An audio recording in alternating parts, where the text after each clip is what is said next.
Alors que le monde de l'IRL sombrait dans le déni, le chaos intriqué se répandit dans le Saint-Empire numérique. Les nouveaux mages et sortilèges n'étaient plus les mêmes, mais leur réalité, toujours niée par la plupart, ne pouvait qu'éclater avec fracas à la longue.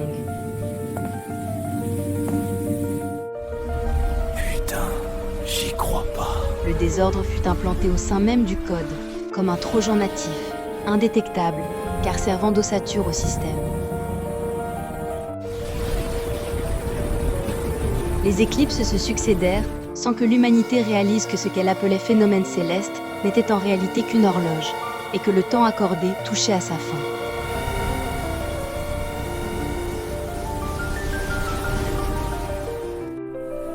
Les sceaux avaient été levés dans l'IRL, et les dragons commençaient à se déployer, décimant toute forme de résistance. Tout n'était qu'un prétexte à l'onboarding de la domination. Les projets se faisaient racheter les uns après les autres ou disparaissaient. La régulation, censée apporter sécurité et prospérité, engendra dans la matrice une divergence au sein du code, permettant à une aristocratie digitale d'émerger. Les empires silos se positionnaient avec plus ou moins de clarté, couches supplémentaires et frais de gaz énormes, tandis que les entrées sémantiques compatibles étaient ignorées. Le dragon avait réussi son pari.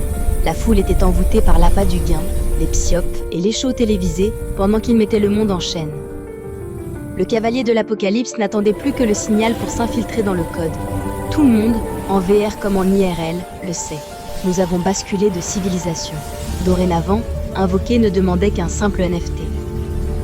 Ne croyez pas que ce soit la première fois que nous atteignions le seuil de la tour de Babel. À chaque fois, nous avons été défaits pour avoir voulu jouer à Dieu. La jeunesse cyber sera inévitablement confrontée à effacer tout ce qu'on lui a enseigné et à ne pas sombrer dans la folie faute de repères. Internet est une autoroute, un réseau de rails.